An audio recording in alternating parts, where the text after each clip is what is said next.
But first we have to understand what assistive technology is. And assistive technology is necessary for the diversity of students in your classroom to access universally designed curriculum. Okay, so you can't, for many students like Tyler, students who are blind, they can't access the curriculum without the assistive tech. When in our school board, nothing ever goes out without an assessment, and I do the assessment along with another individual who works in the center. So assistive tech is all about enhancing performance of an individual with a disability. Okay, it starts always with the individual and providing them an opportunity to allow independent access to a task. Okay, so we want to foster that independence. It is a process. It's not just, okay, this looks good for you, this app or this software might be good for you, here you go, and walk away. Because it's a huge process to make it, I don't want to scare you, but to make it really work and be long-term and be effective for your learners and for you as teachers, you have to remember it's a process. And in the school system, it always starts at the program planning process. And there is always, always change that will affect your assistive technology. I mean, think about just the last 4 years or 5 years. We've gone from computer technology, big units at the side of the classroom, even laptops, and now we're much more mobile, more flexible, affordable, and much more effective. That change has been just so dramatic for our students and for our teachers. It's easy to learn, and again, it's much more accessible. So the assistive technology, the iPads, when we're using it as assistive technology to provide access to information and expression for students with disabilities, there's no question it'll change over time. And assistive technology is not restricted to information technology, so don't get confused with that. In our board, sometimes it's thought that the IT tech guys can provide supports to students with disabilities, but it's a pretty specialized field. So it's not IT. And again, UDL can still be implemented with varying degrees of technology depending upon the diversity in your class. When we do assessments, we look at the student first, always there at the center. The technology really comes into play a little ways down the line in terms of the assessment. We look at the skill sets and the needs of the individual student.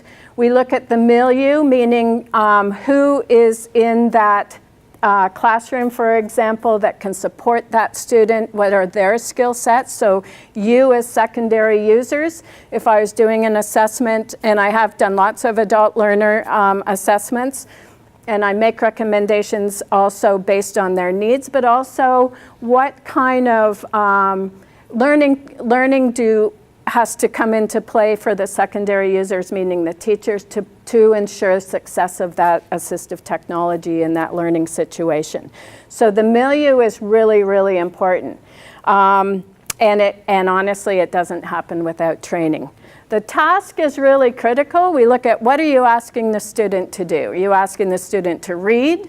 Are you asking the student, we have kids who are nonverbal using these devices to communicate. Do they need to communicate? Do they need to write? Do they need to make a movie? The task often is what really defines the variety of assistive technology we recommend. And then the characteristics of the technology itself is really important because easier is better. And this is another reason why this technology, the mobile technology today, the uptake is just huge because it's so easy to use, both for your learners and your teachers. There's absolutely no question. And remembering too that these factors are constantly changing with time. They affect each other, and they also are affected by the graduation of time. And if you think about it, that just makes sense. So Tyler, we started working with him in early intervention. the little guy with cerebral palsy, now he's in grade 10. Think of the change within him, the change within his environment, the change of task over those years, and it will continue to change. And it's actually very exciting. There you go. Everything changes. So originally, this is the task. And I know we still do this today, and even our South Shore board is moving along really rapidly with technology integration, doing great things. We still have the paper and pencil tasks. So the reading activity, the great graphic organizer, the fill in the blank or the multiple choice, and the short word answer. Think of the number of I shouldn't say kids, the learners, adult learners that you're working with who can't access this task. So once we're talking about compensatory strategies, I think Annie Baird was anyone in Annie Baird's presentation on compensatory strategies providing access to the task for adult learners with disabilities? This is where this discussion is going to lead. The kicker is you might have, and we certainly have in the school system, a K-12 system, a huge diversity in our classrooms. So we can have a student who is blind, for sure going to have students with autism, Asperger's, no question 2 or 3 students with learning disabilities. And those are different learning disabilities, so dysgraphia, dyslexia, et cetera. And executive function issues, it just continues. So the idea is that paper and pencil traditional task is not going to be accessible to all those students. And yes, you can differentiate, but differentiation means looking at each student and retrofitting the activity to those students. Universal design is looking at the curriculum first and making sure it's accessible to all students. That's what's so exciting about it. And actually, Department of Ed is really on board with that. We're doing a UDL project funded by Department of Ed at Hevville Academy, and it's gaining huge success, both from teachers and students. So accessibility options in the iPad, iPod Touch, iPhone, iPad Mini. Many of the other Android devices have third-party accessibility options which you download. Why we like the iPads and the Apple devices is because all of these are built in, and I will demonstrate these to you in the future. We're also experiencing a convergence of technologies, and this is also what makes these mobile devices so exciting. And this is what convergence of technology means. I mean, just think about what your phone can do. What can your phone do? Everything. It can be pretty much everything.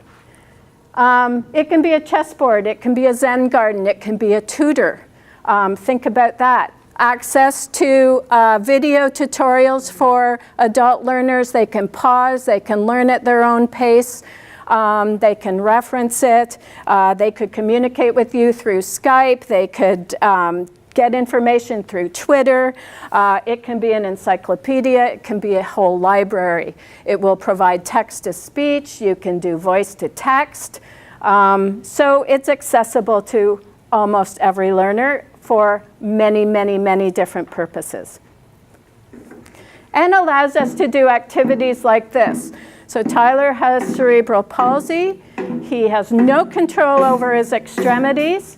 He has a mounting system we set up on his wheelchair. And now he can engage in this music activity in his classroom.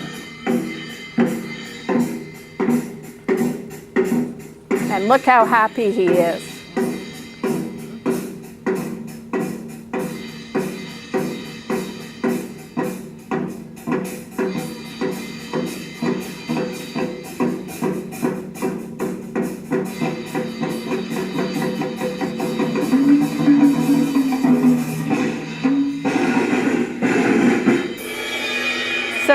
So that's inclusion. And He's a very bright student. So UDL is, again, all about utilizing iPads, other devices, etc., to enhance performance and access and engagement in the curriculum. I'm just going to whip through this. Principles of UDL really focuses on recognizing that diversity and variance of abilities are in our classroom, and we're celebrating those differences. And it actually is very exciting. And this is critical. If you want more information on UDL, cast.org. They're the actual gurus of universal design for learning.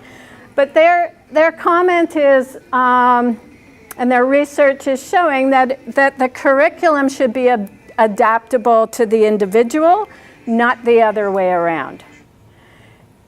And we're working on that as well with Department of Ed. And it's the curriculum that has the disability.